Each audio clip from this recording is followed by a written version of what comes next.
बड़े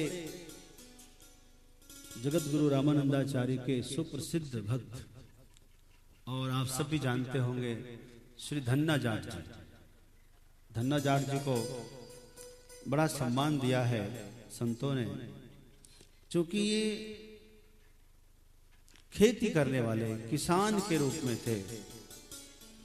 और महाभागवत जो बलि जी महाराज थे, अश्वत्थामा बलिर्वासो, बलि का नाम सुने होंगे आप, जिसके दरबार में भगवान स्वयं 3 पग भूमि मांग लिए, ऐसे बलि जी महाराज जिसका कलयुग में अवतार हुआ है, यही बलि अगला इंद्र बनेंगे।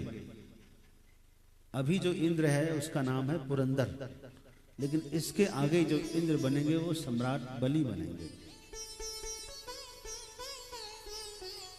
बंदो बलि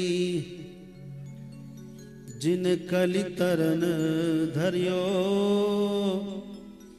धन्ना रूप हरि प्रेम पर जायो।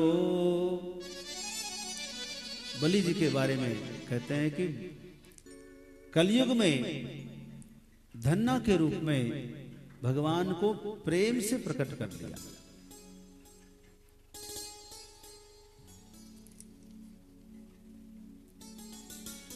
धन्य धन्य के भजन को बिनहि बीज अंकुर भयो। बंधुओं, धन्ना जाट की विशेषता यह है कि गुरु बाद में किया, लेकिन भगवान पहले मिले। कई बार ऐसा मन में होता है कि हम भक्ति कर रहे हैं, अभी तक तो गुरु नहीं किया, तो क्या ये सब व्यर्थ चला गया? व्यर्थ नहीं जाएगा, व्यर्थ नहीं होता, इसका भी फल है। 2 ऐसे महापुरुष, एक धन्ना और एक संत नामदेव, महाराष्ट्र के संत, उनको भी भगवान बचपन में ही मिल गए। बाद में भगवान के कहने पर उन्होंने भी गुरु धारण किया। हम बता रहे थे, भक्ति भक्त भगवंत गुरु, चतुर नाम बपु एक। भक्ति मिल जाए, चाहे भगवान मिल जाए, चाहे सदगुरु मिल जाए, चाहे कोई संत मिल जाए, भक्त मिल जाए, कोई भी एक मिल जाए तो एक दिन आपको चारों मिल जाएंगे। ये विश्वास करना चाहिए। जैसे माला है, माला में कोई मनका पकड़ ले तो भी माला पूरी हाथ में आती है, धागा पकड़ ले तो भी माला पूरी हाथ में आती है, और सुमेरु पकड़ में आ जाए तो भी पूरी माला हाथ में आती है ना। ऐसे ही भक्ति भक्त भगवंत और गुरु में से कुछ भी मिल जाए तो चारों चीज आपको प्राप्त हो जाएंगी। आइए इसी प्रसंग को हम आगे बढ़ा रहे हैं आज धन्ना जाट के रूप में। राजस्थान में जिला टोंक है, टोंक जिला में धन्ना जी का जन्म होता है। और इनके पिताजी का नाम है पन्ना, और पन्ना के पुत्र हैं धन्ना। माता का नाम है रेखा, गांव का नाम है धुवन। छोटे से ही है धन्ना, पिताजी का देहांत हो जाता है पन्नालाल जी का। तो एक बार गांव में कोई भक्त, कोई संत कथा करने आए। 7 दिन तक कथा किए वो, और कथा में वो बता रहे थे कि भगवान की जो अर्चावतार विग्रह है उसकी पूजा विधि पूर्वक करनी चाहिए। किस तरह से करनी चाहिए वो पूरा बता रहे थे कि पहले स्वयं स्नान करके सवेरे सूर्योदय से पहले जगना चाहिए। स्नान करके सुंदर स्वच्छ पवित्र वस्त्र, पहना हुआ वस्त्र दोबारा नहीं पहनना। यदि आपको भगवान की सेवा करनी है तो कल का पहना हुआ वस्त्र कभी नहीं पहनना चाहिए। साफ धुला हुआ वस्त्र होना चाहिए, वह पहन के ठाकुर जी की सेवा करिए। सेवा करते समय कहीं भी खुजाना नहीं चाहिए शरीर को, इधर उधर कुछ भी अंगस मंगस नहीं करना चाहिए। इसका बड़ा ध्यान रखना पड़ता है। और अपरस की सेवा बोलते हैं इसको, क्या बोलते हैं? किसी का स्पर्श किए बिना ठाकुर जी की सेवा करना, अपना शरीर का भी स्पर्श नहीं करना। अक्सर सेवा करने वाले कमर को कपड़े से गमछे से बांध लेते हैं, बाल को बांध लेते हैं ताकि कहीं बार बार कुछ विक्षेप ना हो। और उसके स्नान आदि करके फिर ठाकुर जी को जगाइए। जगाने के बाद विधिवत उनको स्नान के लिए तैयार करिए और फिर स्नान कराइए। ऋतु अनुरूप, गर्मी है तो थोड़ा शीतल जल हो, सर्दी है तो गर्म जल हो, मतलब इतना कि उंगली आप इतना गर्म भी ना हो कि पूरा ही जलने लग जाए। स्नान कराने के बाद कपड़े से साफ करें, फिर इत्र से शरीर को रुई से लगाएं पूरे शरीर में, और फिर सुंदर वस्त्र अपना श्रृंगार करें, शीशा दिखाएं, भोग लगाएं, फिर आरती करें। ये रोज की प्रक्रिया है। तो धन्ना को विश्वास हो गया कि भगवान की सेवा मैं भी कर सकता हूं। कथा सुनते सुनते मन लग गया और पंडित जी से एकांत में मिले। पंडित जी, ये जो आप भगवान की सेवा की बात कर रहे थे तो वो मैं भी करना चाहता हूं। ठीक है बेटा, करो, लेकिन कैसे करूं? मेरे पास तो भगवान नहीं है। आप मुझे अपना भगवान दे सकते हैं? तो पंडित जी कैसे मना करते? पंडित जी ने कहा कि भगवान तो वृंदावन में मिलते हैं, अयोध्या में मिलते हैं, काशी में मिलते हैं, तुम वहां चले जाओ, भगवान लेके आना और फिर सेवा करना। तो उसने कहा कि हम वृंदावन जाएंगे और वृंदावन में हम कहां ढूंढेंगे भगवान को, और कहीं हम भगवान को न पहचान पाए तो, अथवा भगवान मुझे न पहचान पाए तो। एक काम करिए, आप तो जाते रहते हैं, आप ही वहां भगवान दूसरा ले लीजिएगा, मुझे आप अपना वाला भगवान दे दीजिए। पंडित जी ने कहा कि अब क्या करें? अच्छा कल आना, तुम कल आना। कल कथा का आखिरी दिन था, पंडित जी को जाना था। आरती के बाद आ गए। गुरुजी, वो अपना वाला भगवान हमको दे के ही जाना, ऐसे मत जाना। पीछे पड़ गए। तो पंडित जी ने कहा ठीक है। पंडित जी कभी कभी भांग लेते थे, भांग समझते हो ना, भंग भवानी। तो उसने क्या किया, जो पीसने वाला होता है ना, वही ले आए और सिंहासन पर उसको रखा, और जो शालिग्राम भगवान सिंहासन पर रखते थे उसको नीचे रखा। बोले इधर आओ, तुमको कौन सा भगवान चाहिए? राजा भगवान चाहिए या सेवक भगवान चाहिए? बोले हम नहीं पहचानते क्या होता है। बोले राजा भगवान देखो सिंहासन पर बैठे, सेवक भगवान नीचे बैठे। बोले हमको तो राजा भगवान चाहिए। लो, वही उन्होंने दे दिया। मतलब उससे बालक से किसी तरह अपना जान छुड़ाया, पिंड छुड़ाया। लेकिन धन्ना को बड़ा विश्वास था। पंडित जी ने कहा है कि ब्रह्म मुहूर्त में जगना चाहिए, स्नान करके ठाकुर जी को विलंब नहीं करना चाहिए। तो रात भर नींद नहीं आई, वो याद करता रहा क्या क्या सेवा करना है, कैसे कैसे सेवा करना है। माँ से कह दिया, माँ ठाकुर जी लाया हो, सेवा करेंगे। ठीक है बेटा, करो। रात में सारी व्यवस्था किया और चौकी बना करके रखा, और ब्रह्म वेला में जग करके बहुत विधिवत ठाकुर जी की सेवा की। सब कुछ तो ठीक रहा, शीशा वगैरह भी दिखा दिया उसने। लेकिन जब भोग की बात आई तो उसने उसके पास जो था वही रखा। उसने माँ से कहा जल्दी से बना दे। तो एक रोटी मोटी वाली, उस पर जो है मिर्ची की चटनी रख दिया और रख दिया, खाओ। ठाकुर जी खाए नहीं। तब उसको लगा कि शायद ये उनको पसंद नहीं है। तो माँ से कहा कि माँ कुछ दूसरा नहीं मिल सकता बढ़िया वाला जो उनको पसंद हो? माँ ने कहा कि मेरे पास कुछ है नहीं, मैं कहाँ से दूं, मेरे पास जो है वही है।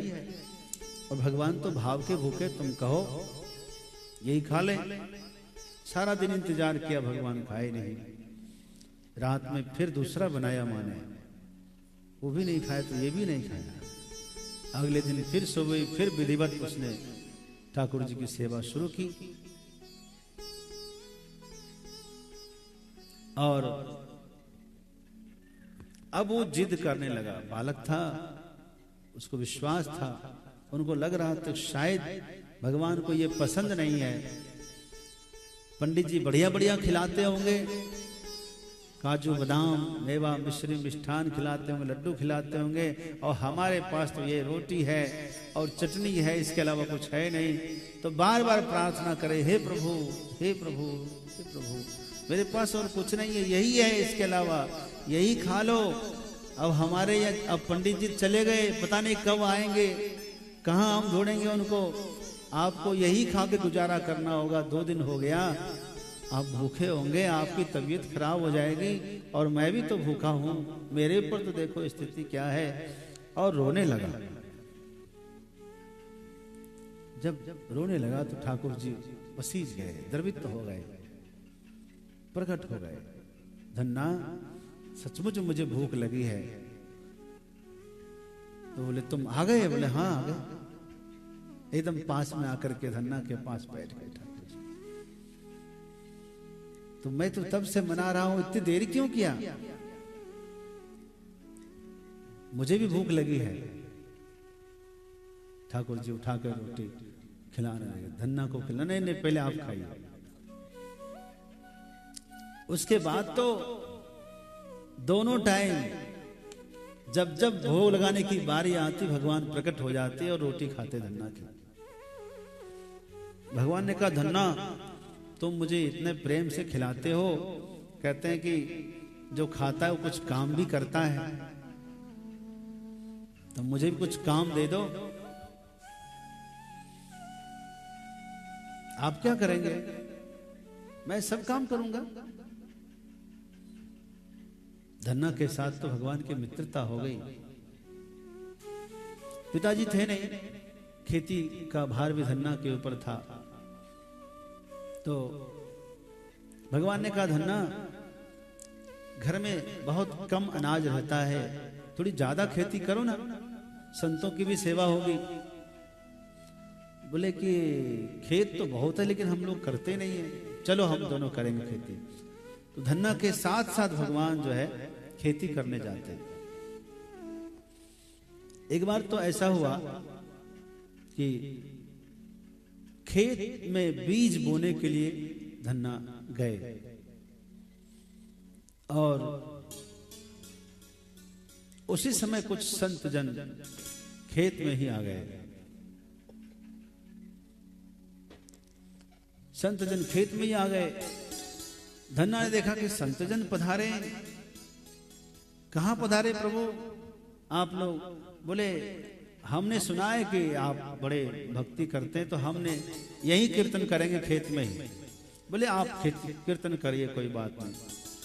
तो जो बीज बोने के लिए ले गए थे खेत में, धन्ना उसी बीज को, बैल को तो खड़ा कर दिया, बीज को लेकर गए बाजार, बेच दिया, और सारा सामान ला करके संतों को दिया। वहीं संत जन अपना चूल्हा बना करके, लकड़ी लगाकर, भंडारा बनाकर पा गए।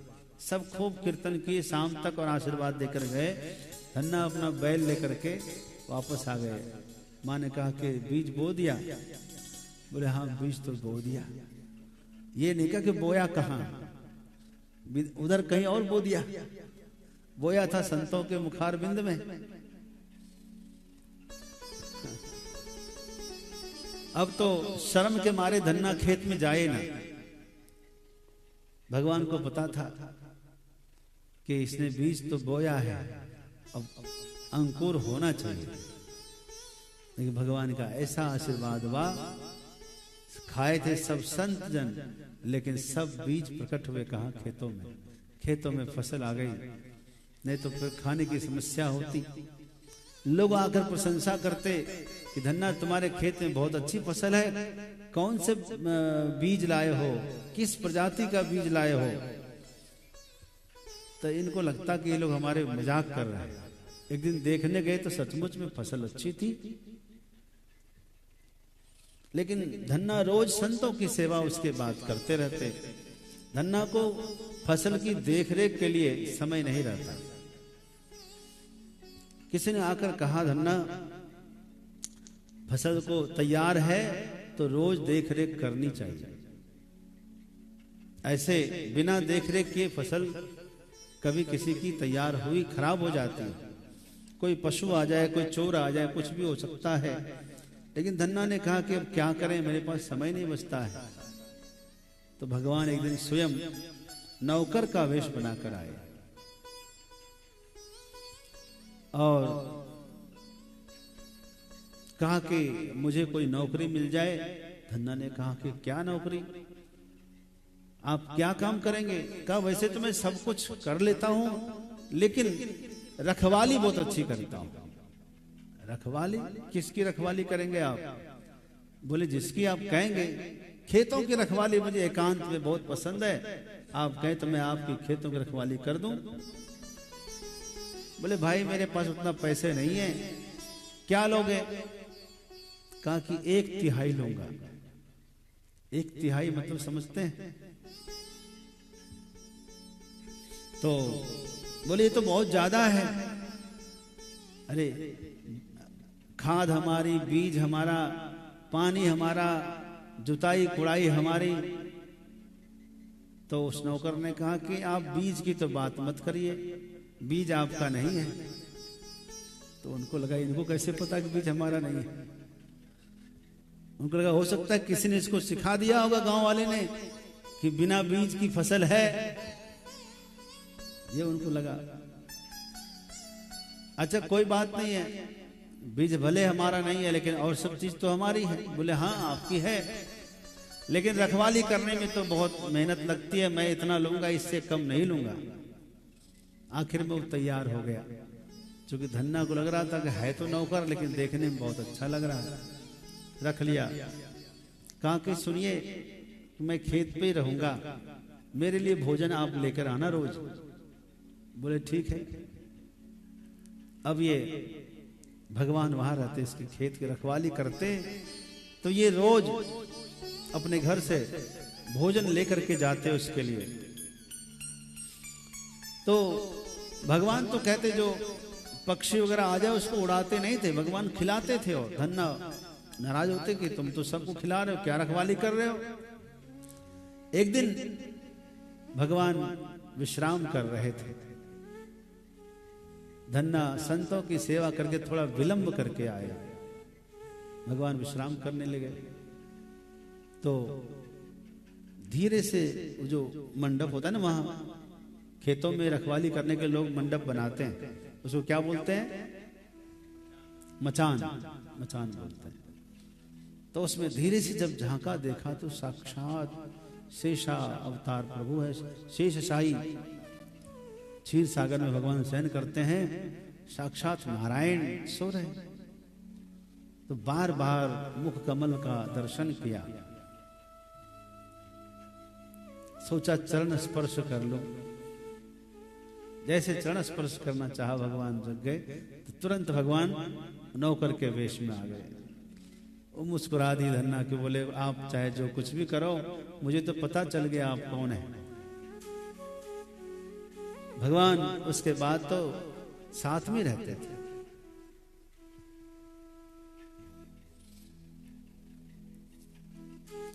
लेकिन जब जब वो चाहते थे भगवान के हृदय से एक बार गले लग जाऊं, तो भगवान उनको गले नहीं लगाते थे। बस यही एक कमी थी। धन्ना के साथ भगवान कीर्तन में भी जाते थे, खेत में भी जाते थे, घर में भी सारा काम करते थे।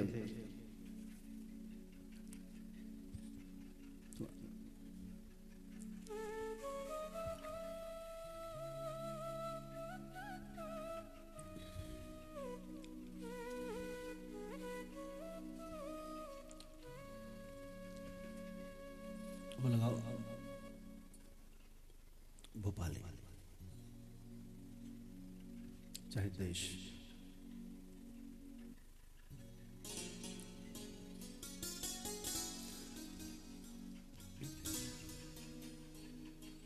खेत की तो बात कही, प्रगट कवित माझ, और एक सुनी भई प्रथम जो रीति है, और एक सुनो भई प्रथम जो रीति है, और एक सुनो भई प्रथम जो रीति है। आयो साधु विप्र धाम सेवा अभिराम कर, आयो साधु विप्र धाम सेवा राम करो, हरियो ढींगे आप कही मोह दीजे प्रीति है, हरियो ढींगे आप कही मोह दीजे प्रीति। पाथरेल आयो अति सावधान, कियो छाती महलाय जियो सेव, जैसी नेह निधि है, महिलाय सेव जैसी नेह निधि। रोटी धरी आगे आँख मूंदी लियो पदर के, छियो नहीं चूक देखी भई बड़ी भीति है, छियो नहीं देख भई बड़ी भारी भीति है।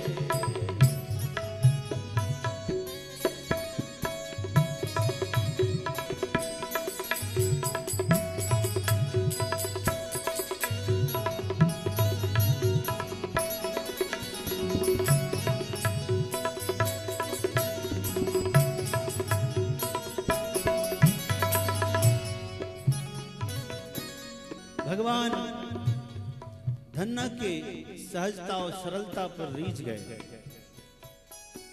और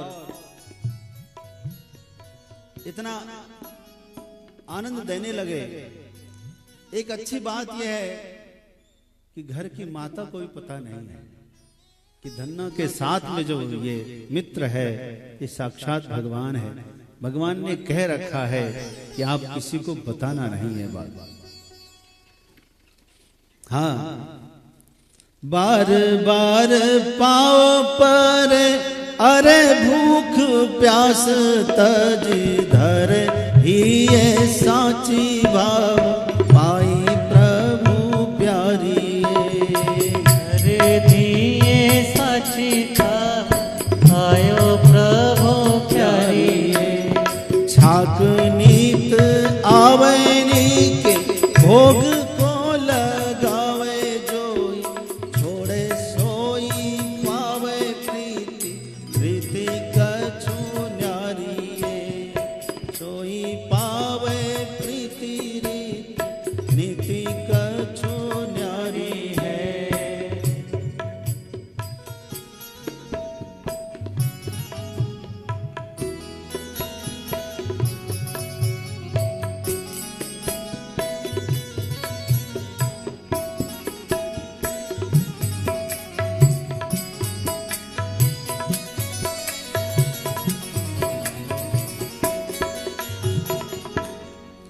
एक दिन बहुत वर्षों बाद वही पंडित जी उसी गांव में भागवत कथा करने आए। तो उनको याद आया कि छोटा सा बच्चा उस समय आया था और हमसे वो मांग करके ले गया था ठाकुर जी, कहाँ है वो? और उनको नाम याद था, उसका नाम था धन्ना। तो पूछा कि वो धन्ना नाम का बालक पिछली बार मिला था, इस समय कहाँ है? लोगों ने कहा महाराज उसकी तो बात मत कही, वो तो बहुत बड़ा सेठ बन गया है, गांव का सबसे धनवान हो गया है। और हाँ, उसके साथ में उसका एक नौकर है, वो बड़ा वफादार है, बहुत सहायता करता उसकी। अच्छा एक बार बुलाओ तो सही, हम उससे मिलना चाहते हैं। अरे उनके पास महाराज बहुत गाय हैं, बहुत खेती हो गई है, इस समय तो बड़ा विकास किया है, तो रोज गौचारण भी करते, खेती भी करते, यही उनका काम ही था। तो पता लगाए, धन्ना जी मिलने के लिए गुरु जी से मिलने आए कि जिसने भगवान दिया वो गुरु जी आए हैं तो मिलना चाहिए। धन्ना मिलने गए तो धन्ना ने जाकर निमंत्रण दिया कि आप मेरे घर पर आइए। धन्ना के बुलावे पर पंडित जी घर पर आए और भवन में क्या देखा, सुंदर पूजा स्थल और पूजा की पद्धति धन्ना की देखकर एकदम खुश हो गए।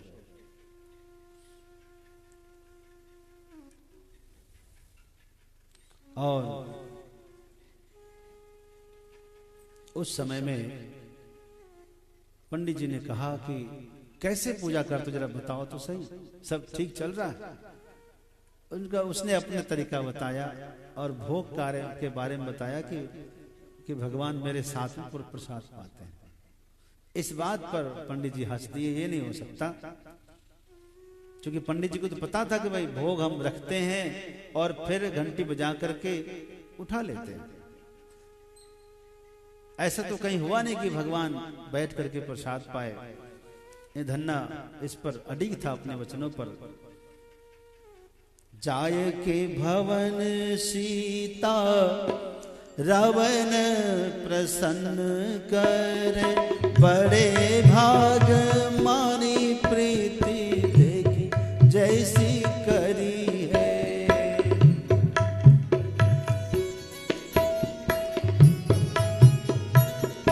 धना को दयाल होके आज्ञा प्रभु दई धरो, करो गुरु रामानंद भक्ति मति हरि है। करो गुरु रामानंद भक्ति मति है। भय शिष्य जाय के, भय शिष्य जाए आप 3600 लगाए लिए, किए गृह काम सब सुनी जैसी धरी है।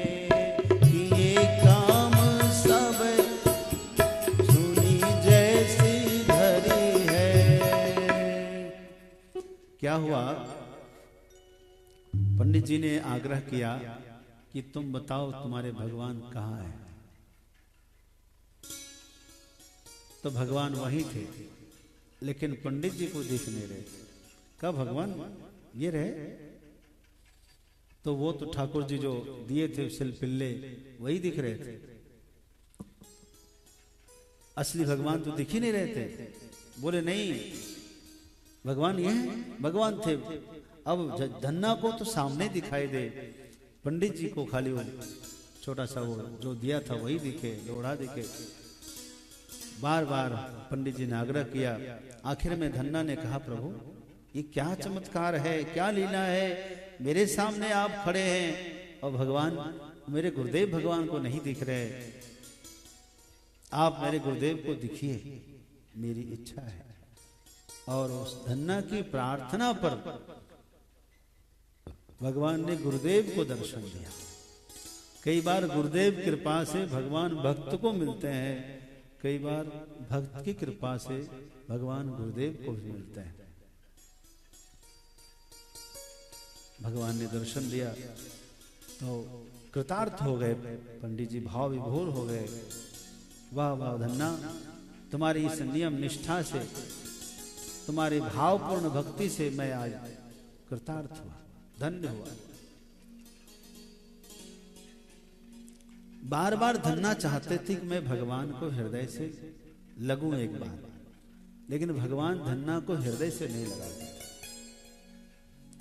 उसका कारण यह था कि अभी तक धन्ना जी ने परंपरा से किसी गुरुदेव से दीक्षा नहीं लिया था। यही कारण था कि भगवान धन्ना को हृदय से नहीं लगने देते थे। एक बार धन्ना ने पूछ लिया कि भगवान क्या कारण है कि मेरी अभी हृदय की जलन नहीं मिटी, एक बार आप मुझे हृदय से लगा लेंगे तो मैं हृदय के सारे दुख को दूर हो जाएगा मेरा। भगवान ने कहा कि धन्ना, इसके लिए तुम काशी जाओ और काशी में सद्गुरु स्वामी रामानंद से दीक्षा ग्रहण करो। जब तक गुरु भक्त को भगवान से नहीं जोड़ता तब तक भगवान उसको हृदय से स्वीकार नहीं करते। मीराबाई के साथ भी यही हुआ। भगवान प्रकट होते थे मीराबाई के सामने, चमत्कार भी करते थे, बात भी करते थे, लेकिन हृदय से नहीं लगाए। तब तक नहीं लगाए जब तक कि संत रैदास को गुरुदेव के रूप में स्वीकार नहीं किया। तो भक्ति तात